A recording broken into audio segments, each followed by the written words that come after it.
Hello friends, नमस्कार, good morning. कैसे आप लोग? तो यहाँ पे 8 जुलाई है और 8 जुलाई मैं डेली करंट अफेयर का वीडियो यहाँ डालता हूँ और वो भी मैथ के साथ मैं यहाँ पढ़ाता हूँ। ठीक है, सीएस के सेम क्लासेस में आपको स्वागत करता हूँ। और जो भी आप कमेंट बॉक्स में सजेशन देना चाहते हैं तो सजेशन दीजिए प्लीज़, और ज़्यादा से ज़्यादा वीडियो को लाइक शेयर और सब्सक्राइब करें। तो डेली करंट अफेयर यहाँ पे देखेंगे और वो भी जो इंपॉर्टेंट लोकेशन होगी उसको मैं बताऊँगा। और मैं एक और बात आपसे बता देना चाहता हूँ कि यहाँ पे मैं ज़्यादा एक्सप्लेन नहीं कर पा रहा हूँ। बहुत लोगों को ये लग रहा हो कि सर ऑप्शन नहीं बताते हैं, ऑप्शन से रिलेटेड कुछ क्वेश्चन नहीं बताते हैं, तो वो भी मैं करूँगा, उस पर मैं काम कर रहा हूँ। ठीक है, उसको मैं अच्छी तरह से बताऊँगा।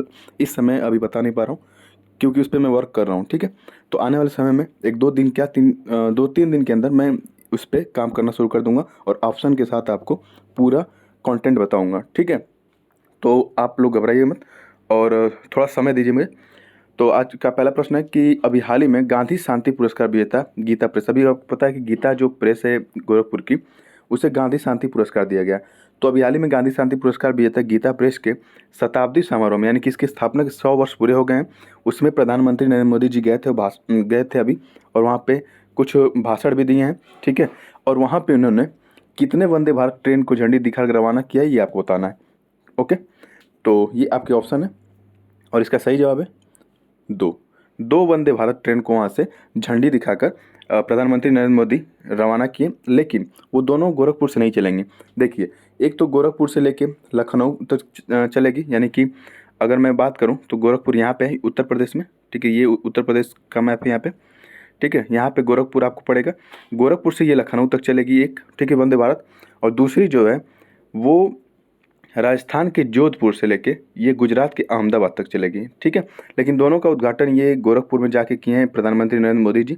ओके, तो यहाँ से एक गोरखपुर से लखनऊ जाएगी और एक जोधपुर से अहमदाबाद तक जाएगी। तो दो वंदे भारत ट्रेनों का यहाँ पे इनॉग्रेशन किया गया है प्रधानमंत्री नरेंद्र मोदी द्वारा। इस बात का आप ध्यान रखेंगे। ठीक है, तो अगला प्रश्न है, भारतीय चुनाव आयोग और किस देश के इलेक्टोरल ट्रिब्यूनल ने चुनाव प्रबंधन और प्रशासन के क्षेत्र में एक सहयोग समझौता ज्ञापन पर हस्ताक्षर किया? ठीक है, ये तो चुनाव प्रबंधन होगा ही कि कैसे जो इलेक्शन होते हैं उनको कंट्रोल किया जाए, कैसे इलेक्शन कराया जाए। तो इलेक्शन कमीशन ऑफ इंडिया जो है इसमें बहुत ही तेज तर्राक है, कह सकते हैं, क्योंकि इतने बड़े देश में चुनाव कराना एक बहुत ही इम्पोर्टेंट मतलब फैक्ट इम्पोर्टेंट कह सकते हैं, कहा जा सकता है, क्योंकि एक चैलेंजिंग होता है कितने बड़े देश में चुनाव कराना। ठीक है, और कैसे कैसे लोग यहाँ पे रहते हैं, कितने किस्म के लोग रहते हैं आपको पता ही है। तो इस तरह से चुनाव कराना इलेक्शन ऑफ जो कमीशन ऑफ इंडिया है उसके लिए एक चैलेंजिंग होता है और वो सफल भी होता है इस तरह के चुनाव कराने में, लेकिन फिर भी बहुत सारी धांधली हो जाती हैं। ओके, तो इस तरह से ना हो, धांधली ना हो और उसको और सुचारू रूप से आगे बढ़ाया जा सके, तो पनामा जो है, ठीक है, पनामा सिटी यानी कि जो पनामा देश है उसके साथ ये समझौता ज्ञापन पर हस्ताक्षर किया है भारत ने। ठीक है, कुछ पनामा की अच्छी बातें भारत एक्सेप्ट करेगा और भारत की अच्छी बातें पनामा एक्सेप्ट करने वाला है यहाँ पे। ठीक है, तो ये दोनों अब आपस में सहयोग करेंगे कि कैसे चुनाव कराया जा सके बढ़िया से, कैसे प्रशासन को सख्त किया जा सके, और सख्त नहीं कह सकते हैं, कैसे प्रशासन को और अच्छे ढंग से करने के लिए, मतलब चलाने के लिए, व्यवस्था बनाए रखने के लिए उसको ट्रेन किया जा सके। ऐसे शब्द का इस्तेमाल आप करेंगे। तो पनामा की बात चल रही है, पनामा और भारत के बीच में ये सहयोग और समझौता हुआ है। तो मैं पनामा की लोकेशन दिखाने की कोशिश करूंगा आपको। ये देखिए अपना सुंदर भारत है, नॉर्थ वेस्ट की तरफ जाएंगे तो ये है नॉर्थ अमेरिका कॉन्टिनेंट। ठीक है, ये नॉर्थ अमेरिका कॉन्टिनेंट है और यहाँ पे दिखेगा आपको मध्य अमेरिका, तो यहीं पे दिखेगा पनामा। ये इसको मैं जूम कर देता हूँ नॉर्थ अमेरिका कॉन्टिनेंट को।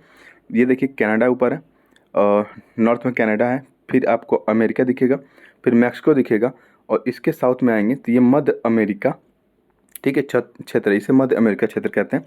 और यहाँ पे आपको दिखेगा निकारागुआ। ओके, निकारागुआ के साउथ में जाएंगे तो यहाँ पे दिखेगा आपको पनामा। और इसको मैं अगर यहाँ पे जूम करता हूँ तो ये देखिए, ये साउथ अमेरिका का कॉन्टिनेंट का पार्ट है, और साउथ अमेरिका कॉन्टिनेंट पार्ट का जो कोलंबिया पार्ट देश है वहाँ से ये पनामा लगता है। ठीक है, इधर कोस्टारिका, इधर पनामा सिटी, ये पनामा। ठीक है, इसके इधर देखेंगे तो इधर आपको दिखेगा कैरेबियन सी यानी कि अटलांटिक महासागर, इधर इधर देखेंगे तो इधर पैसिफिक सी है, सॉरी पैसिफिक ओशन है। ओके, तो इधर अटलांटिक महासागर, इधर प्रशांत महासागर, और ये है बीच में पनामा। ठीक है, पनामा सिटी कह सकते हैं, पनामा कह सकते हैं इसको। तो पनामा के साथ भारत ने ये समझौता किया है, तो पनामा की लोकेशन भी मैंने दिखा दी है आपको। तो चलिए आगे चलते हैं अगले प्रश्न की तरफ। हरित हाइड्रोजन पर अंतर्राष्ट्रीय सम्मेलन, ठीक है, हरित हाइड्रोजन पर अंतर्राष्ट्रीय सम्मेलन 2023 का आयोजन कहाँ किया गया ये आपको बताना है, ठीक है। तो international conference green hydrogen, on green hydrogen कह सकते हैं।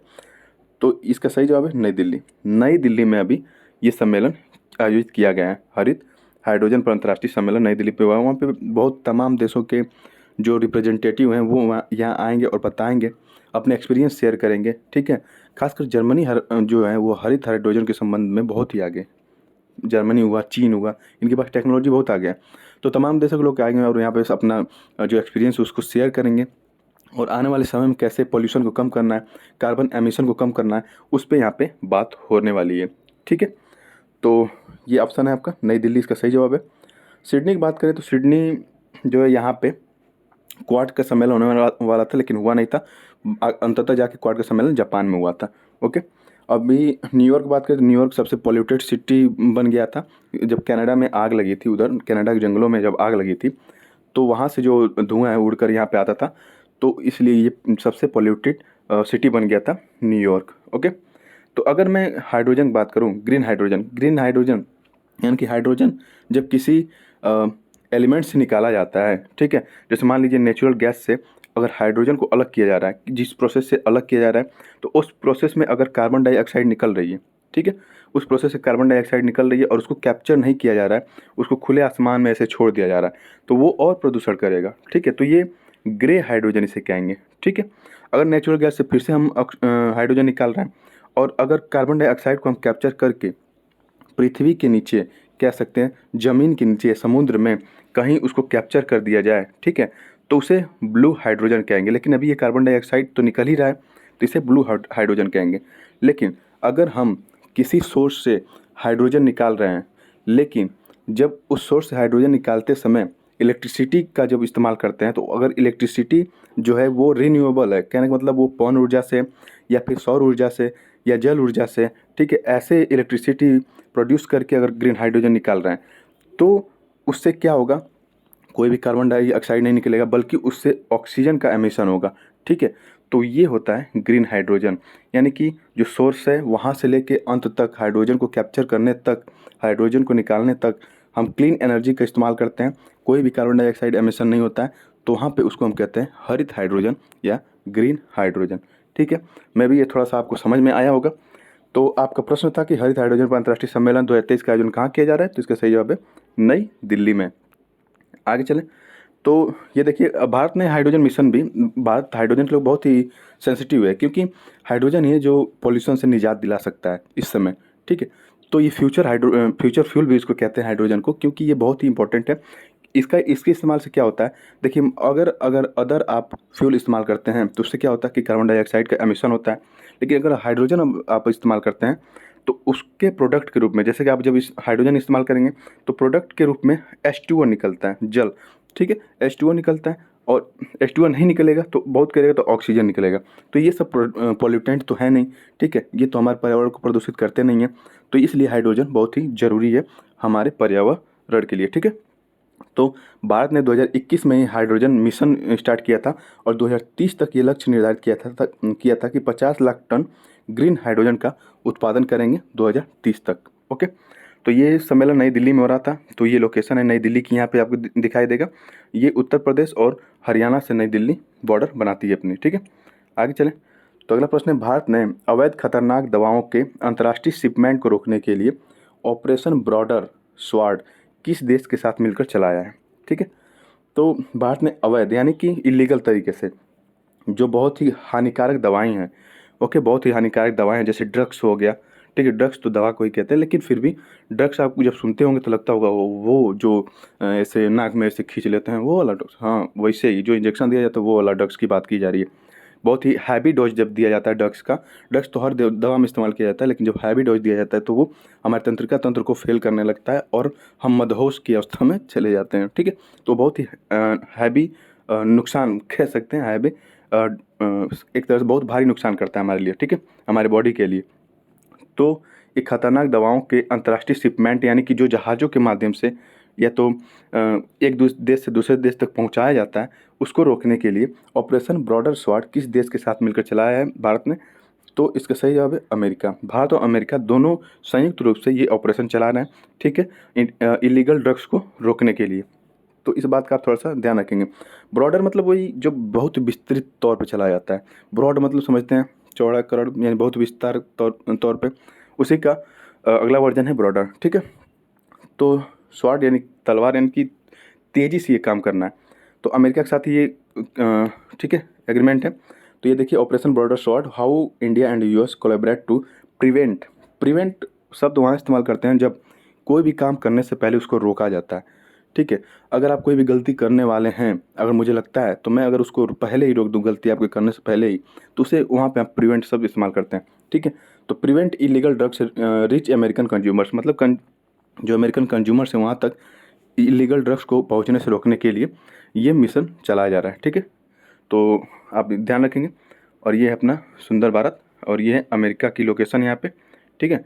तो ये जो शिपमेंट होगा या तो जलयान द्वारा, यानी कि जो जहाज़ होती हैं, जल जहाज़ होती हैं जल वाली, तो या तो ऐसे जाएंगी ये लाल सागर होते हुए, ठीक है, लाल सागर होते हुए, सुएज नहर होते हुए, फिर ये भूमध्य सागर होते हुए यहाँ से निकल के ये अटलांटिक पार करके यहाँ पहुँचेंगी, या तो फ्लाइट या फिर हवाई जहाज़ के माध्यम से ये पहुँचेंगी। तो खासकर ये हवाई जहाज़ के माध्यम से जो सीधे यहाँ से बाहर से उड़ान भर के बीच में कहीं स्टॉपेज यूरोप में लेके फिर यहाँ पे पहुँचती हैं, तो उनको खासकर इस पे उनके ऊपर खासकर नज़र रखा जाएगा, क्योंकि आपको जब मूवी में देखते हैं कैसे ड्रग्स सप्लाई किया जाता है यहाँ से वहाँ, तो उस तरह से आप ये जो ऑपरेशन है उस पर उन पर ध्यान देगा और ड्रग्स कंट्रोल यहाँ पे करने की कोशिश करेगा।